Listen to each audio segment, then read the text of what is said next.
भगवते वासुदेवाय नमः। जय श्री कृष्ण, राधे राधे।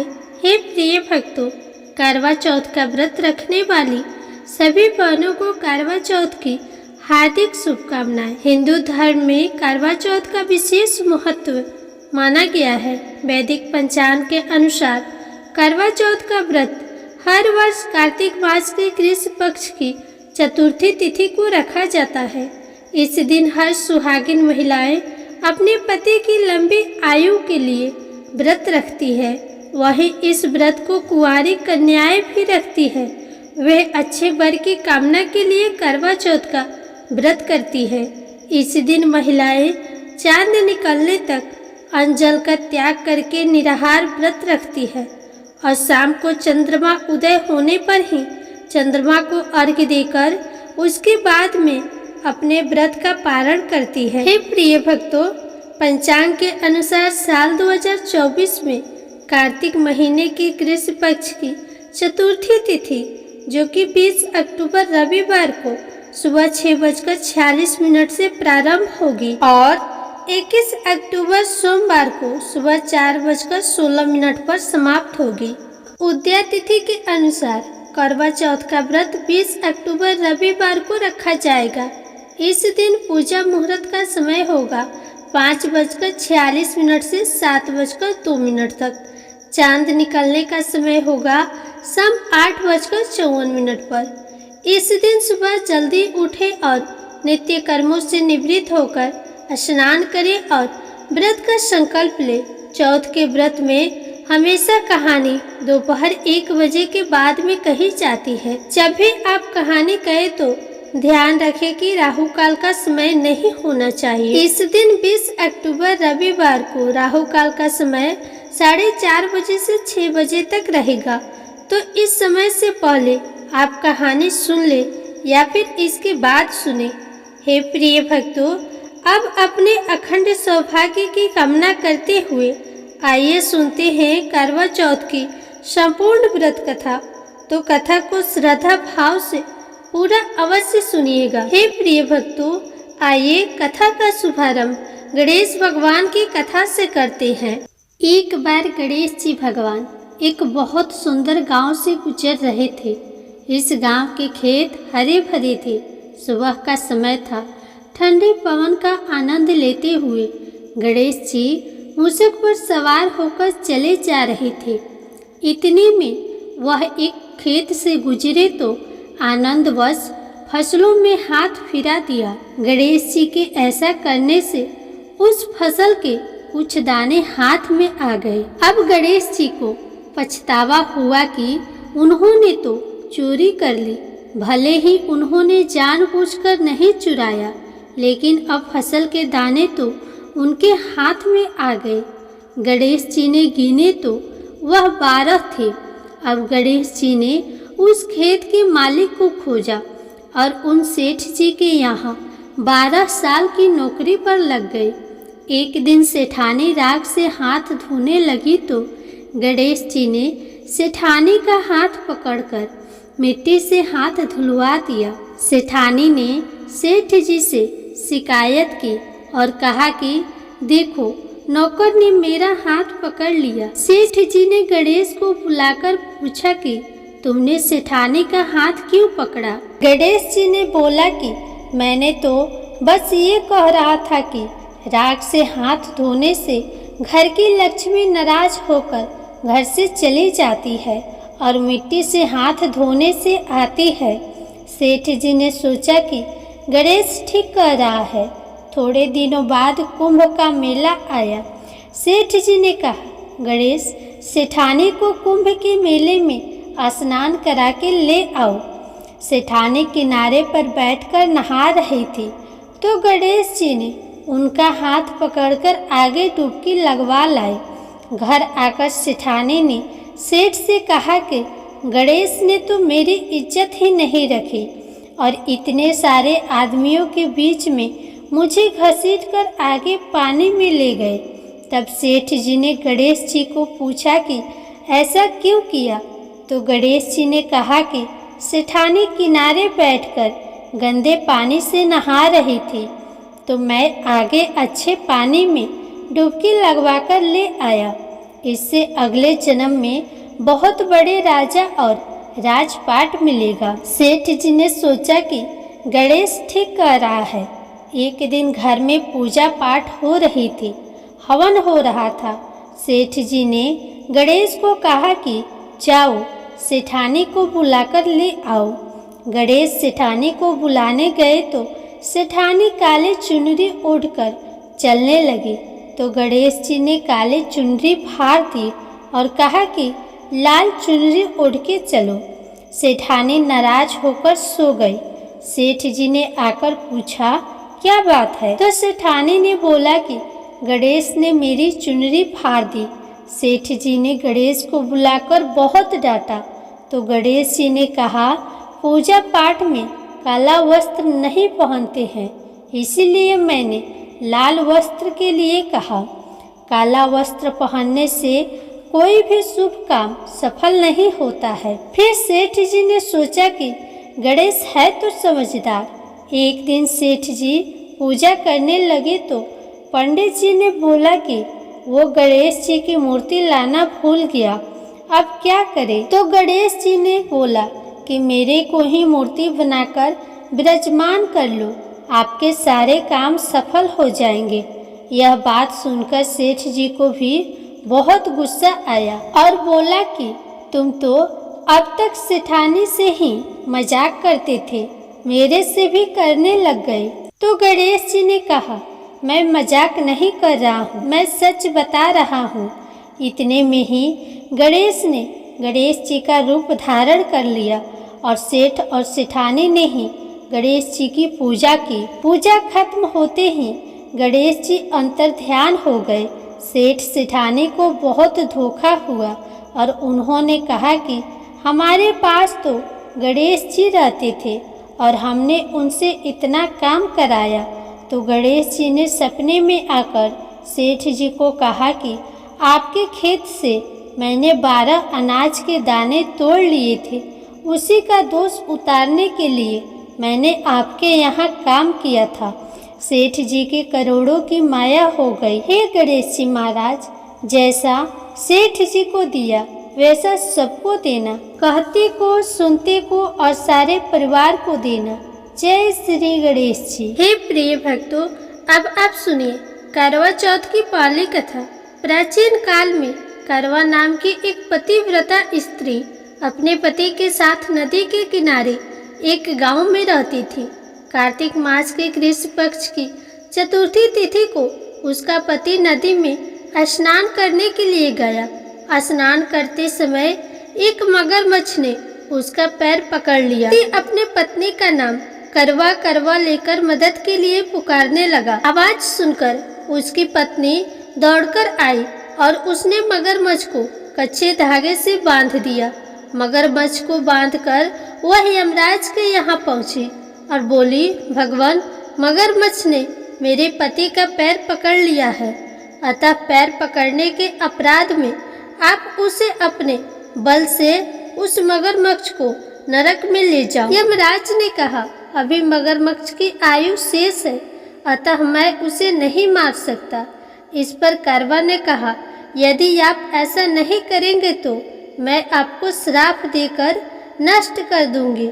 यह सुनकर यमराज डर गए और उस पतिव्रता स्त्री के साथ जाकर मगरमच्छ को उन्होंने यमपुरी भेज दिया और करवा के पति को दीर्घायु प्रदान की।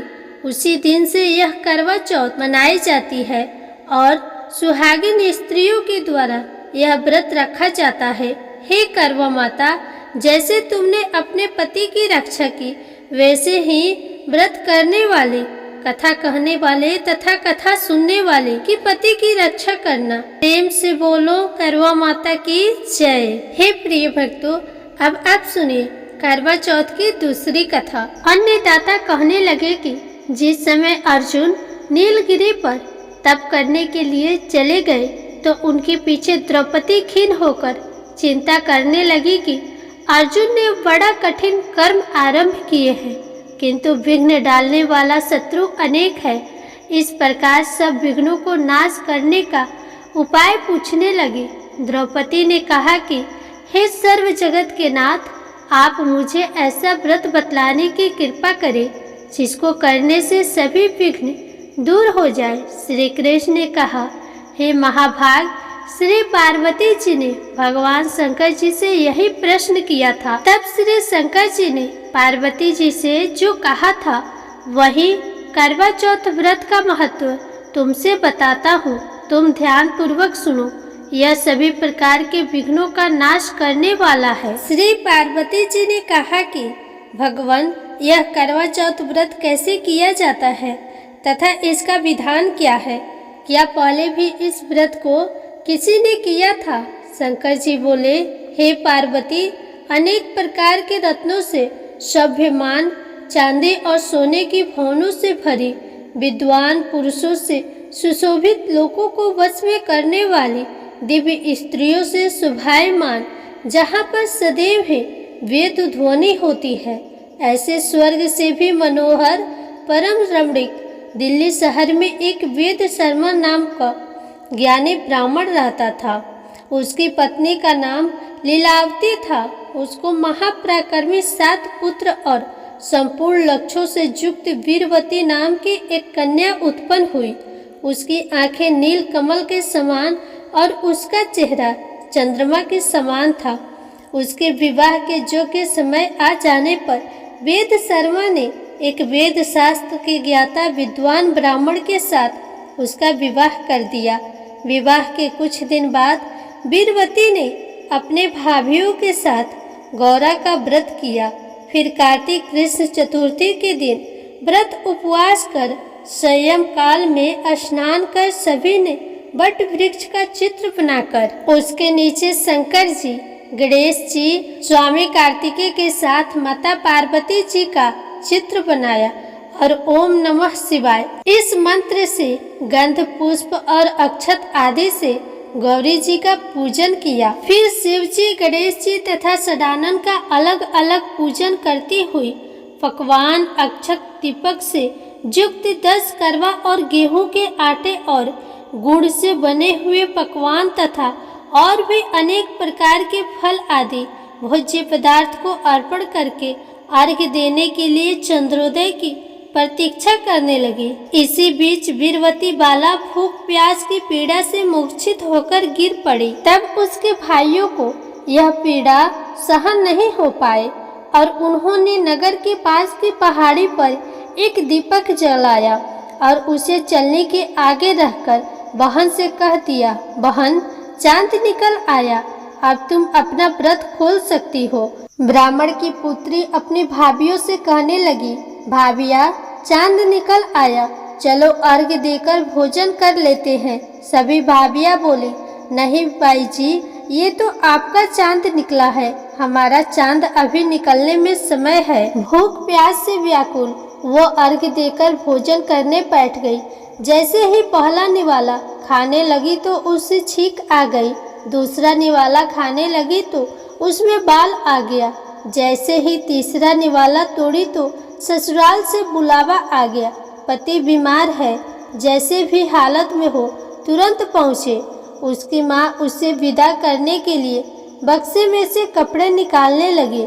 बार बार बक्से में से काले और सफ़ेद कपड़े निकलने लगे।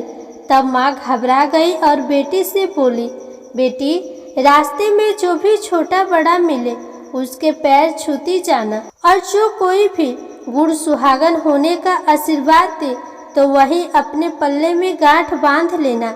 बेटी बोली, ठीक है माँ। ऐसा कहकर वह अपने ससुराल की ओर चल दी। चलते चलते रास्ते में उसे जो कोई भी मिलता वो उन सब के पैर छूती गई। सभी ने उसे खुश रहो, सुखी रहो, पीहर का सुख देखो, इस तरह आशीर्वाद दिया। ऐसे ही वो चलते चलते अपने ससुराल पहुंच गई। ससुराल के आंगन में छोटी ननद खेल रही थी। जब उसके पैर छुए तो आशीर्वाद दिया, सदा सौभाग्यवती रहो, पुत्रवती हो। ऐसा सुनते ही उसने अपने पल्ले पर गांठ बांध दी और अंदर गई। अंदर जाते ही देखा घर के आंगन में उसके पति का शव रखा है। उसे ले जाने की तैयारियां हो रही है। वे बहुत रोई। जैसे ही उसके पति को ले जाने लगी, वो रोते हुए बोली, मैं इन्हें कहीं नहीं ले जाने दूंगी। जब कोई नहीं माना तो साथ की जाने की जिद करने लगी। उसकी जिद के आगे हारकर सबने कहा, ले चलो। वो साथ साथ शमशान भी चली गई। अंतिम संस्कार का समय हुआ तो वो बोली, मैं इन्हें नहीं जलाने दूंगी। ये देखकर सब कहने लगे, पहले तो अपने पति को खा गई, अब उसकी मृत्यु भी खराब कर रही है। वो नहीं माने, अपने पति को लेकर बैठ गई और रोने लगी। ये देखकर सभी बड़ों ने निर्णय लिया कि इसे यहीं एक झोपड़ी डलवा दो। वो उस झोपड़ी में अपने पति को लेकर रहने लगी। पति की साफ सफाई करती, उसके पास बैठी रहती। दिन में 2 बार उसकी छोटी ननद खाना देने आती थी। वो हर चौथ का व्रत करती, चांद को अर्घ देती और चौथ माता की कहानी सुनती। जब चौथ माता प्रकट होती और कहती, करवो ले भाइयों की प्यारी करवो ले, घड़ी फुखाड़ी करवो ले, उन पर चौथ माता से अपने पति के प्राण मांगती। लेकिन चौथ माता कहती, हमसे बड़ी चौथ माता आएंगी, तब उनसे अपने पति की प्राण मांगना। एक एक करके सभी चौथे आई। सभी चौथ माता यहीं कहकर चली गई। अब आश्विन की चौथ माता आई और बोली, तुझसे कार्तिक की बड़ी चौथ माता नाराज है, वहीं तेरा सुहाग तुझे लौटाएंगी। तू उनके पैर मत छोड़ना और सुहाग का 16 श्रृंगार का सामान तैयार कर लेना। जब कार्तिक की चौथ करवा चौथ आई तो उसने अपनी छोटी ननद से 16 श्रृंगार का सामान मंगवाया। जब सास को पता चला तो वे बोली, पागल हो गई है, ये जो मांगती है दे आओ। ब्राह्मण की पुत्री ने करवा चौथ का व्रत रखा, चांद को अर्घ दिया और ज्योत जलाई। जब करवा माता प्रकट हुई तो बोली, करवो ले भाइयों की प्यारी करवो ले, दिन में चांद उगाने वाली करवो ले, घड़ी बुखाड़ी करवो ले। उसने उनके पैर पकड़ ली और बोली, माता मुझे मेरा सुहाग वापस करो। तब चौथ माता बोली, तू तो बहुत भूखी है, 7 भाइयों की प्यारी बहन है, सुहाग का तेरे लिए क्या काम। वो बोली, नहीं माता, मैं आपके पैर तब तक नहीं छोड़ूंगी जब तक आप मेरा सुहाग वापस नहीं करती। तब चौथ माता ने एक एक करके सुहाग का सामान मांगा। उसने सुहाग का सारा सामान चौथ माता को दे दिया। तब चौथ माता ने अपनी आँख से काजल निकाला, नाखूनों से मेहंदी निकाली, मांग से सिंदूर निकाला और उसे करवे में घोरकर छोटी उंगली का छींटा दिया। इससे उसका पति जीवित हो गया। चौथ माता जाते जाते उसकी झोपड़ी पर लात मार गई, जिससे उसकी झोपड़ी महल बन गई और उसका पति जीवित हो गया। जब छोटी ननद खाना लेकर आई तो देखा भाभी की झोपड़ी की जगह महल खड़ा है। वे दौड़ी दौड़ी छोटी ननद के पास आई और बोली, बाईसा, आपका भाई वापस आ गया, जाओ और सासू जी से कहो गाजे बाजे के साथ हमें लेने आए। छोटी ननद दौड़ी दौड़ी माँ के पास गई और बोली, माँ भाई जिंदा हो गया। माँ बोली, भाभी के साथ साथ तेरा भी दिमाग खराब हो गया है। वो बोली, नहीं माँ, मैंने देखा है, सच में भाई जिंदा हो गए हैं। सभी घर वाले गाजे बाजे के साथ अपने बेटे को लेने पहुँचे। बेटे को जिंदा देखकर सास बहू के पैर छूने लगी और बहू सास के पैर छूने लगी।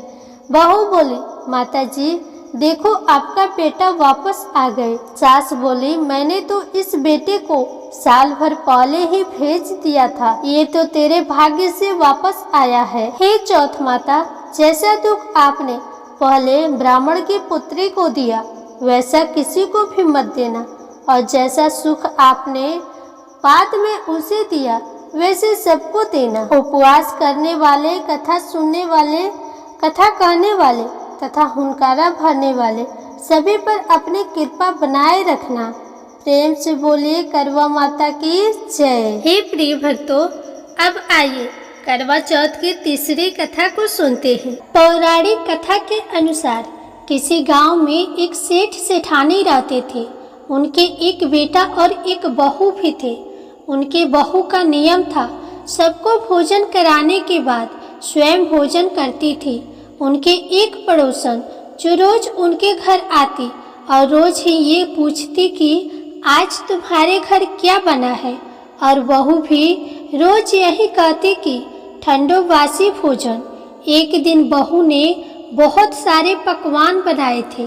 सब लोग खाना खाने बैठे तो उसके पति ने विचार किया कि देखते हैं पड़ोसन आती है और पूछती है कि तुम्हारे घर क्या बना है तो यह क्या जवाब देती है। घर के सभी लोगों ने एक साथ बैठकर भोजन कर लिया। आज भी वह पड़ोसन आई और उस पड़ोसन ने पूछा कि आज तुम्हारे घर पर क्या बना है, तो बहू ने फिर वही जवाब दिया कि ठंडो बासी। तब सेठ के लड़के ने सोचा, हो न हो कोई बात जरूर है जिससे मेरी पत्नी पड़ोसन से ऐसा कहती है। उसने अपनी पत्नी से पूछा कि तुम रोज पड़ोसन से ऐसा क्यों कहती हो कि ठंडो बासी खाया, जबकि आज तो हम सब ने मिलकर कई तरह के पकवान खाए हैं। तब उसकी पत्नी ने कहा कि हम लोग जो भी खा रहे हैं वो अपने बाप दादा की कमाई है। जिस दिन आप कमा कर लाओगे उस दिन मैं समझूंगी कि ताज़ा भोजन कर रहे हैं। फिर लड़के ने अपने पत्नी के बातों पर विचार किया और उसने अपनी माँ से कहा, माँ मैं एक बड़े शहर में कमाई करने जा रहा हूँ। तब उसकी माँ ने कहा, बेटा अपने पास तो इतना धन है, फिर तुम क्यों शहर जाना चाहते हो। माँ के मना करने पर भी बेटे ने स्वयं कमाने का दृढ़ निश्चय कर लिया और जाते समय पत्नी से कहा कि जब तक मैं कमाकर बहुत सा धन लेके ना आऊं तुम चूल्हे की आग बुझने मत देना। एक दिन चूल्हे की आग बुझ गई तो वह मन ही मन घबराने लगी, कहीं मेरे पति संकट में तो नहीं है, जल्दी से पड़ोस से आग लाकर चूल्हे में रख दूं। ऐसा विचार करके बहू पड़ोस में गई। वहाँ पड़ोसन चौथ माता का व्रत पूजन कर रही थी। पड़ोसन ने कहा, थोड़ी देर में आकर आग ले जाना। तब बहू ने पड़ोसन से पूछा कि आप क्या कर रही हो। तब पड़ोसन ने कहा, मैं चौथ माता का व्रत कर रही हूँ। बहू ने कहा, आप ये व्रत क्यों करती हैं, इसे क्या फल मिलता है। तब पड़ोसन बहू को बताया, चौथ माता के इस व्रत को करने से अन्य लक्ष्मी मिलती है और अपनी सभी मनोकामनाएं पूरी हो जाती है। पड़ोसन की ये बात सुनकर बहू का भी मन हुआ कि वह भी चौथ माता का व्रत करे। अब बहू भी चौथ माता की व्रत करने लगी। दीवार पर चौथ माता बनाई और चौथ माता के व्रत के दिन गुड़ का चूरमा बनाकर रात को चंद्रमा को अर्घ्य देकर भोजन करने लगी। ऐसा करते करते बहुत दिन हो गए। चौथ माता ने उस बहू के पति को स्वप्न दिया कि साहूकार का बेटा तू जागे के सोए, तेरी पत्नी तुझे बहुत याद कर रही है, घर जाकर उसकी चिंता मिटा। तब साहूकार के बेटे ने कहा कि मैं अभी कैसे जा सकता हूँ, अभी तो मेरा हिसाब किताब बाकी है, एक बार हिसाब किताब चुकता हो जाए तो मैं जाऊंगा। तब माता ने कहा, तू दुकान खोलकर बैठ जा, तेरा हिसाब किताब चुकता हो जाएगा। अब चौथ माता ने जैसा कहा था वैसा ही हुआ। उसने जाने की तैयारी की और गाड़ी भर के धन दौलत लेकर चल दिया। रास्ते में एक बड़ा सा काला नाग फन फैलाए बैठा था और साहूकार के लड़के से कहने लगा, आज तो मैं तुझे डसूंगा, छोड़ूंगा नहीं, आज तेरी आयु पूरी हो गई है। तब सेठ के लड़के ने कहा, आज चौथ माता ने मुझे सपना दिया है तो मैं अपनी पत्नी से मिलने जा रहा हूँ। वहाँ मेरी पत्नी बहुत चिंता कर रही है, मैं उससे मिलकर जरूर आऊँगा, तब तुम मुझे डस लेना। तब नाग ने कहा, तुम शपथ पूर्वक कह के जाओ तो मैं तुम्हें जाने दूंगा, परंतु तुम नहीं आए तो मैं तुम्हारे घर आके तुम्हें डस लूँ। इस प्रकार सांप को वचन देकर वह अपने घर आ गया। वहाँ सभी ने हंसी खुशी उसका स्वागत किया और सब लोग भोजन करने बैठ गए। साहूकार का लड़का बहुत उदास था तो उसकी पत्नी ने पूछा, क्या हुआ, तुम इतना उदास क्यों हो? तब पति ने काले नाग वाली सारी बात अपनी पत्नी को बता दी। और मैं नहीं गया तो वह मेरे घर आकर डस लेगा। लड़के की पत्नी बहुत चतुर थी। उसने कहा कि आप घबराओ नहीं, लेट जाओ, मैं एक उपाय करती हूँ। पत्नी ने कमरे की 7 सीढ़ियाँ धोई। पहली पर रेत, दूसरी पर इत्र, तीसरी पर गुलाल, चौथी पर कंकु केसर, 5वीं पर लड्डू पेड़ा, 6ठी पर गादी गलेजा और 7वीं पर दूध का कटोरा रख दिए। इस प्रकार वह 7वीं सीढ़ी सजाकर बैठ गई। आधी रात होते ही नाग आकर सीढ़ी पर चढ़ने लगा। पहली सीढ़ी पर रेत पर लेट गया और कहने लगा, सेठ की बहू ने आराम तो बहुत दिया, पर बचनों से बंधकर आया हूँ तो मैं उस लड़के को डसूंगा अवश्य। इस प्रकार 7 सीढ़ियों पर नाग आराम करता हुआ और कहता हुआ कि डसूंगा जरूर, कमरे में जाने ही वाला था कि चौथ माता ने विचार किया कि मैं इससे नहीं बचाऊंगी तो इस संसार में धर्म कर्म और व्रत पूजन कौन मानेगा और कौन पूजा करेगा। अब तो गणेश जी, चंद्रमा और चौथ माता ने उसे बचाने का विचार किया। चंद्रमा ने उजाला किया, चौथ माता डाल बनी और गणेश जी ने तलवार लेकर नाग को मार दिया और डाल से ढक दिया। अब बहू भी थकी हारी सो गई। सुबह हुई तो लोग बेटे से मिलने आए, परंतु बेटे बहू तो उठे ही नहीं थे। बहुत देर हो गई तो माँ ने उन्हें उठाने गई तो माँ ने 7 सीढ़ियों पे जो कुछ भी देखा तो वे बहुत घबरा गई और बेटा बहू को आवाज लगाने लगी। बेटा बहू उठे तो देखा कि एक डाल तलवार वहाँ पड़ी है। जब बहू डाल उठाई तो देखी कि एक काला नाग मरा पड़ा हुआ था। बेटा बहू ने सोचा, आज तो धर्म कर्म करने से हमारी रक्षा हुई। भगवान गणेश और चौथ माता ने हमारी रक्षा की है। हे चौथ माता, जैसे आपने सेठ के बेटे बहू की रक्षा की, वैसे ही अपने सभी भक्तों पे अपनी कृपा बनाए रखना, सदा रक्षा करना। जय हो गणेश भगवान, जय हो चौथ माता। आप सुनिए लपसी और तपसी की कहानी।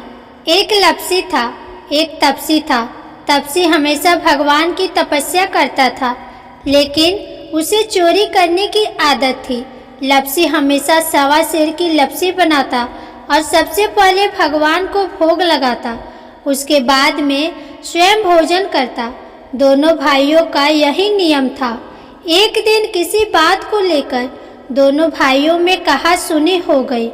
तपसी कहने लगा कि मैं रोजाना भगवान की तपस्या करता हूँ, इसीलिए मैं बड़ा हूँ। तो लपसी बोला कि मैं रोज भगवान को 1.25 सेर का लपसी का भोग लगाता हूँ, इसीलिए मैं बड़ा हूँ। ऐसा कहते हुए दोनों जोर जोर से लड़ने लगे। तभी वहाँ से नारद जी गुजर रहे थे। दोनों को लड़ता हुआ देखकर वहाँ आए और उनसे पूछा कि तुम दोनों लड़ क्यों रहे हो?